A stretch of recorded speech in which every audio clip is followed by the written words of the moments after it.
મિત્રો આપણે છેલ્લો એક ટોપિક આજે જોવાનું છે. ટોપિકનું નામ છે જૈવ વિવિધતાનું સંરક્ષણ.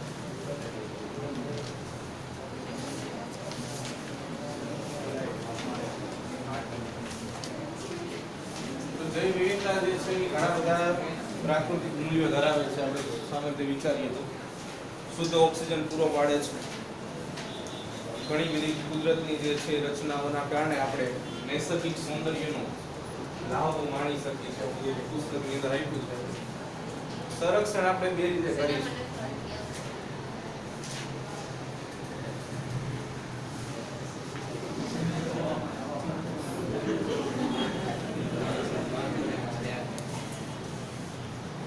જેમાં સૌથી પહેલા આપણે જોઈએ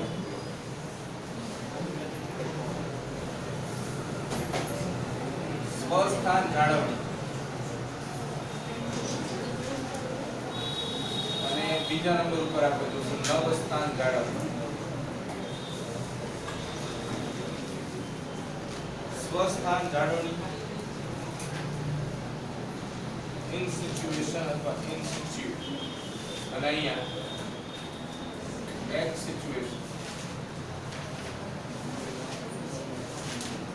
સ્વસ્થાનનો અર્થ શું થાય કે કોઈ પણ જૈવ વિવિધતા ધરાવતી જાતિ હોય તો સજીવ જાતિ છે એના કુદરતી નિવાસ સ્થાનની અંદર આપણે એને સંરક્ષણ આપીએ છીએ. કુદરતી નિવાસ સ્થાનમાં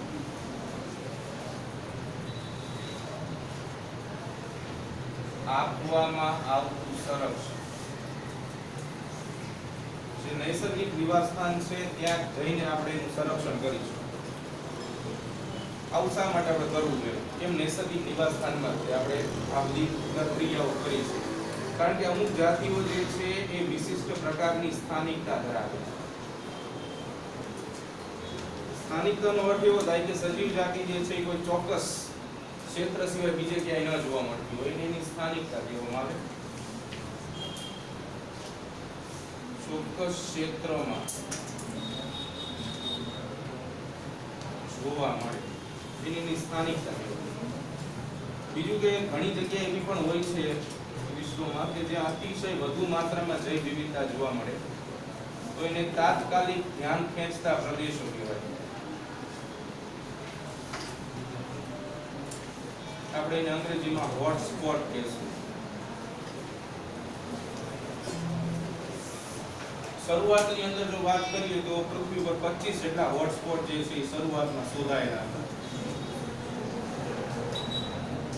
ત્યારબાદ એમાં 9 નો ઉમેરો થયો એટલે અત્યારે હાલના તબક્કે જો આપણે વાત કરીએ તો 34 જેટલા હોટસ્પોટ જે છે અવેલેબલ છે. ભારતની અંદર કુલ 3 હોટસ્પોટ છે. ઇન્ડો બર્મા, પશ્ચિમ ઘાટ અને શ્રીલંકા વાળો વિસ્તાર. તો આવા અલગ અલગ હોટસ્પોટમાં વિશિષ્ટ માત્રામાં વધુ પ્રમાણમાં તમને અલગ અલગ જાતિઓ જોવા મળશે. જૈવ વિવિધતા જે છે આવા વિસ્તારમાં અતિશય વધુ માત્રામાં હોય. આવા વિસ્તારો માટે આપણે જાતિને બહાર નથી કાઢતા પણ ત્યાં તેને નૈસર્ગિક નિવાસ સ્થાનમાં જઈ અને એનું સંરક્ષણ કરી દે. સ્વસ્થાન જાળવણીની અંદર આપણે ઘણી વખત અભયારણ્ય, રાષ્ટ્રીય ઉદ્યાન, જૈવ આરક્ષિત ક્ષેત્રોનું સર્જન કરીશું. આ બધું સર્જન આપણે ત્યાં જ કરીશું જ્યાં જાતિ જે છે અસ્તિત્વ ધરાવતી હોય, પછી વનસ્પતિની કે પ્રાણીની. તો ભારતની અંદર 14 જેટલા જૈવ આરક્ષિત ક્ષેત્રો આવેલા છે, 90 જેટલા રાષ્ટ્રીય ઉદ્યાન છે, 448 જેટલા અભયારણ્ય જે છે અવેલેબલ છે. ખાસ એમાં જૈવ આરક્ષિત ક્ષેત્ર જે છે એ ઘણી બધી ક્ષેત્ર મર્યાદા ઉપર કામ કરતું હોય. આ જૈવ આરક્ષિત ક્ષેત્ર જે છે એની આકૃતિ છે.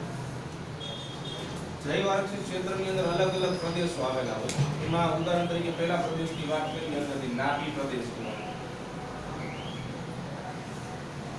સૌથી અંદરની બાજુ આવેલો પ્રદેશ નાભી પ્રદેશ હોય. ખાસ કરીને નાભી પ્રદેશમાં સજીવ જાતિ સિવાય કોઈ પણ પ્રકારની ક્રિયાવિધિઓ જે છે એની પર પ્રતિબંધ હોય. એટલે માત્ર અહીંયા જે કંઈ આપણે જાતિને બચાવીએ છીએ એ સજીવ જાતિ આવેલી. માનવ પ્રવૃત્તિઓ જે છે ને પ્રતિબંધ હોય છે. એટલે કે લાકડા કાપવા, ખેતી કરવી અથવા તો અન્ય કોઈ પણ જંગલી પેદાશ જે છે ઉપયોગ કરવો, આવી બધી માનવ પ્રવૃત્તિઓ જે છે એને નાભી પ્રદેશમાં પ્રતિબંધિત રાખવામાં આવે છે. કાયદેસર ગુનો ગણાય જો એવી પ્રક્રિયાઓ થાય. બીજા નંબર ઉપર બફર પ્રદેશ. આ પ્રદેશની અંદર ખાસ કરીને વૈજ્ઞાનિક સંશોધકો જોવા મળે. સંશોધકો અને સંશોધન સંસ્થાઓ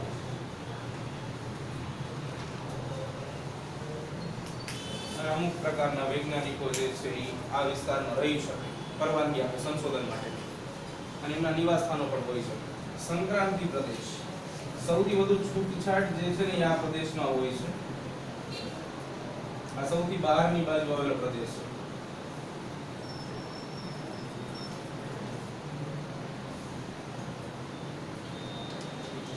આમાં માનવ પ્રવૃત્તિઓને અમુક શરતો સાથે છૂટછાટ આપવામાં આવતી હોય છે.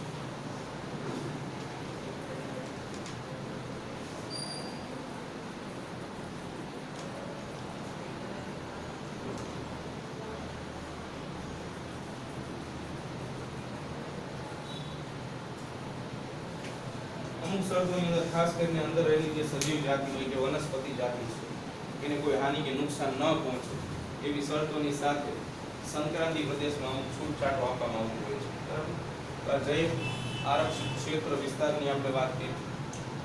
રાષ્ટ્રીય ઉદ્યાન અને અભયારણ્યમાં આની કરતા થોડાક એવા નિયમો જે છે લિબરલ હોય છે, પણ છતાં પણ આપણે ધ્યાનમાં એક વસ્તુ રાખી છે કે માનવ જાતિ જે છે અથવા કોઈ પણ પ્રકારની માનવ પ્રવૃત્તિ એ અંદર રહેલી જાતિને કોઈ નુકસાન ન થાય. નવ સ્થાન જાળવણી બીજા નંબર ઉપર. કુદરતી નિવાસ સ્થાનમાંથી બહાર કાઢી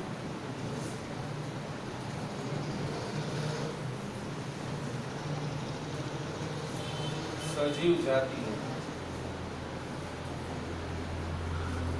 બહાર કાઢી એનું સંરક્ષણ કરવામાં આવે. બેના પ્રકાર છે. પહેલા નંબર ઉપર બીજ નિધિ અથવા તો બીજ બેંક, જનીન નિધિ અથવા જનીન બેંક. ખાસ કરીને વનસ્પતિઓના બીજને સાચવવામાં આવે. અહીંયા બધી નાશપ્રાય અથવા તો લુપ્ત થવાને જે આરે હોય એવી વનસ્પતિઓના બીજ જે છે એનું સંરક્ષણ કરવામાં આવે કે ભવિષ્યમાં આવા બીજમાંથી આપણે નવી વનસ્પતિઓ સર્જી આ વનસ્પતિઓને લુપ્ત થતી અટકાવે. જનીન નિધિ પ્રાણીઓના જનન રસોને સાચવવામાં આવે.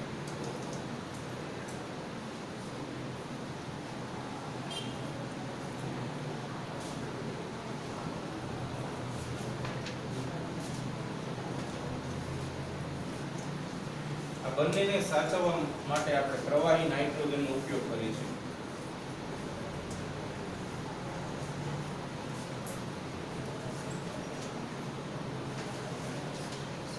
જેને ક્રાયો પ્રિઝર્વેશન કહેવામાં આવે. પ્રિઝર્વેશન એટલે સાચો પ્રવાહી નાઇટ્રોજન દ્વારા. આવી રીતે આપણે સંરક્ષણ જે છે એ કરી. બીજું કે થોડી એક્સ્ટ્રા માહિતી. વિશ્વનું પ્રથમ રાષ્ટ્રીય ઉદ્યાન યલોસ્ટોન રાષ્ટ્રીય ઉદ્યાન અમેરિકાની અંદર હતું. ભારતનું સૌપ્રથમ રાષ્ટ્રીય ઉદ્યાન જીમ કોર્બેટ નૈનીતાલ ઉત્તરાખંડની અંદર આવેલું છે ઉત્તરાંચલમાં. ભારતમાં વાઘ માટેના નાના આરક્ષિત ક્ષેત્ર તો રણથંભોર રાજસ્થાનના, અને વાઘ માટેના મોટા આરક્ષિત ક્ષેત્ર નાગાર્જુન સાગર શ્રી સૈલમ અભયારણ્ય આંધ્રપ્રદેશ. નંદનકાનન પ્રાણી ઉદ્યાન ભુવનેશ્વર ખાતે આવેલું છે, પણ સંરક્ષણ સાથે સંકળાયેલું છે. આના સિવાય સુંદરવન પશ્ચિમ બંગાળ એની અંદર આવેલું છે. પ્રાણીઓના સંરક્ષણ માટે ઘણી બધી લોક જાગૃતિઓ ફેલાવવા માટે સરકાર દ્વારા ઘણા બધા પ્રયાસો થતા હોય છે. પ્રચાર માધ્યમો દ્વારા ઘણા બધા રમતવીરો પણ આનો જે છે પ્રચાર કરતા હોય છે.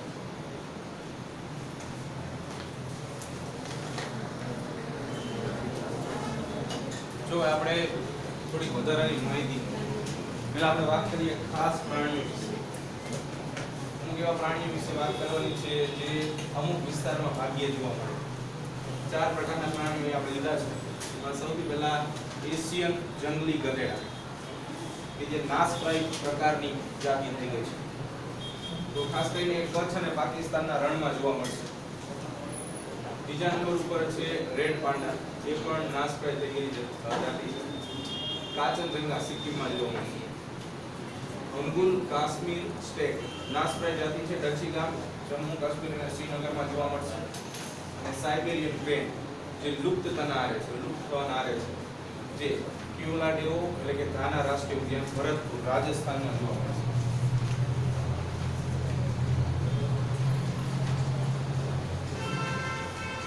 આના સિવાય બીજી કેટલીક મહત્વની માહિતી.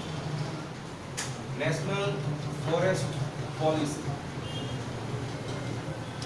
NFP 1988 માં ફરી સુધારા સાથે ભારત સરકારે રજૂ કરેલી હતી. જંગલો વિશેની ઘણી બધી માહિતી જે છે એમાં આપેલી, અને એ અનુસાર થોડીક માહિતી એવી હતી કે ભારત પાસે જે કુલ પણ 100% જે જંગલો હોય એની અંદરના જે 67% જંગલો જે છે એ ડુંગરાળ પ્રદેશ ઉપર એટલે કે ડુંગર ઉપર હોવા જોઈએ, અને બાકી વધેલા જે 33% જંગલો છે એ બધા જે છે એ સપાટી મેદાન ઉપર હોવા જોઈએ. આવી પોલિસી જે છે એ વખતે રજૂ કરવામાં આવેલી હતી ભારત સરકાર પાસે. બીજું કે ભારત સરકાર દ્વારા જૈવ વિવિધતા માટેનો કાયદો જે છે વર્ષ 2002 માં પસાર કરવામાં આવ્યો કે કેવી રીતે આપણે જૈવ વિવિધતા જે છે એની સાચવણી કરી શકાય અને એને જાળવી શકાય અને નાશ પામતો અટકાવી શકાય. ફોરેસ્ટ એક્ટ કાયદો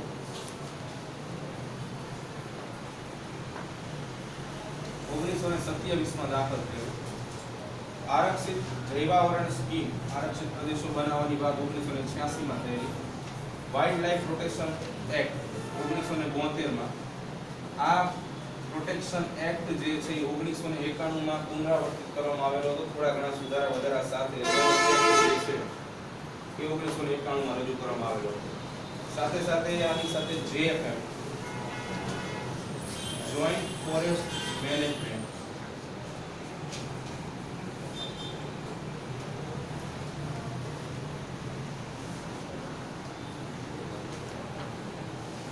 સામાન્ય શું છે કે જંગલોમાં દિવસે દિવસે જે ઘટાડો થતો જાય છે કોઈ પણ કારણસર, એ ઘટાડો અટકાવવા માટે લોકો સાથે લોક ભાગીદારી સાથે JFM પ્રોજેક્ટ જે છે એ શરૂ કરવામાં આવેલો, કે જેમાં જંગલ જે છે એનું સંરક્ષણ જે છે ત્યાં વસતી કોઈ સ્થાનિક જે છે મનુષ્યની જાતિઓ કરે, અને એમાંથી મળતી જે કંઈ પેદાશ છે એમાં બંને એટલે કે સરકાર અને ત્યાં વસતા જે લોકો છે સ્થાનિક લોકો બેનો સરખો હક જે છે એ રહેશે.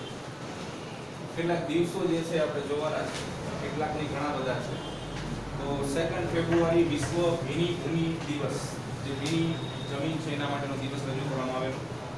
3 માર્ચ 2 માર્ચ વિશ્વ વન્યજીવ દિવસ. 22 માર્ચ વિશ્વ પાણી દિવસ. 22 એપ્રિલ પૃથ્વી દિવસ. 9 મે આંતરરાષ્ટ્રીય સ્થળાંતરણ પક્ષી દિવસ, જે પક્ષીઓ સ્થળાંતરણ કરીને એક સ્થાનથી બીજા સ્થાને જાય છે. આપણે વાત કરી હતી કે નળ સરોવર જે છે ત્યાં શું છે કે નવેમ્બર થી ફેબ્રુઆરી મહિના દરમિયાન આવી રીતે વિદેશી પક્ષીઓ જે છે એની અવેલેબિલિટી જોવા મળે આપણને. એના કારણો હતા કે જે સાઇબેરિયન પક્ષીઓ છે, યુરોપિયન દેશના પક્ષીઓ છે, ત્યાં શિયાળામાં અતિશય નીચું તાપમાન હોવાના કારણે પોતાની જૈવિક ક્રિયા અને ખાસ કરીને જે સંવનનની ક્રિયા છે અહીંયા કરી શકતા નથી, એટલે ઈચ્છિત તાપમાન પ્રાપ્ત કરવા માટે અહીંયા ભારતમાં આવે છે. અને ફેબ્રુઆરી મહિનામાં જ્યારે કન્ડિશન જે છે સ્ટેબલ થઈ જાય એટલે પોતાના દેશ પાછા ચાલ્યા જાય છે, તો એમના માટેનો દિવસ જે છે રજૂ કરવામાં આવે. 22 મે આંતરરાષ્ટ્રીય જૈવ વિવિધતા દિવસ, કે જૈવ વિવિધતા જે છે ને વૈશ્વિક સ્તરની વાત કરીએ છીએ કઈ રીતે સાચવવી એના માટેનો દિવસ જે છે રજૂ કરવામાં આવે. 5 જૂન વિશ્વ પર્યાવરણ દિવસ. 8 જૂન વિશ્વ સમુદ્ર દિવસ. સમુદ્ર પણ એક પ્રકારની જળજ સંપત્તિ કહી શકાય આપણા માટે, તો એનું પણ સંરક્ષણ જરૂરી છે અને એની અંદર વસતા જે જળચર પ્રાણીઓ. 11 જુલાઈ વિશ્વ વસ્તી દિવસ. 23 થી લઈને 28 ઓગસ્ટ વિશ્વ પાણી અઠવાડિયું. પાણીનું સંરક્ષણ જે છે જળ એ જીવન એવા સૂત્રો દ્વારા આ અઠવાડિયું જે છે શરૂ કરવામાં આવે છે. 16 સપ્ટેમ્બર ઓઝોન સ્તરના સંરક્ષણ માટેનો દિવસ. ચેપ્ટર 16 માં આપણે જોશું કે ઓઝોનનું સ્તર જે છે સૂર્યના પારજામની કિરણો સામે આપણે રક્ષણ આપે છે, અલ્ટ્રાવાયોલેટ કિરણો, યુવી કિરણો. તો એના માટે ઓઝોનનું સ્તર જવાબદાર છે, જે આપણી માનવ ક્રિયા એસી અને રેફ્રિજરેટર જે છે એનો વધુ માત્રામાં ઉપયોગના કારણે આ ઓઝોનનું સ્તર દિવસે દિવસે પાતળું થતું જાય છે. તો એની જાળવણી જે છે એના માટેની જાગૃતિ ફેલાવવા માટે 16 સપ્ટેમ્બરને ઓઝોન સ્તર સંરક્ષણ દિવસ નામ આપવામાં આવેલું છે. 4 ઓક્ટોબર વિશ્વ પ્રાણી દિવસ. 21 માર્ચ વિશ્વ જંગલ દિવસ. 23 માર્ચ વિશ્વ સ્ત્રોત દિવસ. અહીંયા આપણે કુદરતી એટલે કે નૈસર્ગિક સ્ત્રોતો વિશે ચર્ચા કરવાની હોય. 10 એપ્રિલ વિશ્વ પર્યાવરણ દિવસ. 2 થી લઈને 8 ઓક્ટોબર વિશ્વ વન્ય જીવન અઠવાડિયા તરીકે ઓળખવામાં આવે. 14 ડિસેમ્બર વિશ્વ ઉર્જા સંરક્ષણ દિવસ અને 2 ડિસેમ્બર રાષ્ટ્રીય પ્રદૂષણ નિયંત્રણ દિવસ.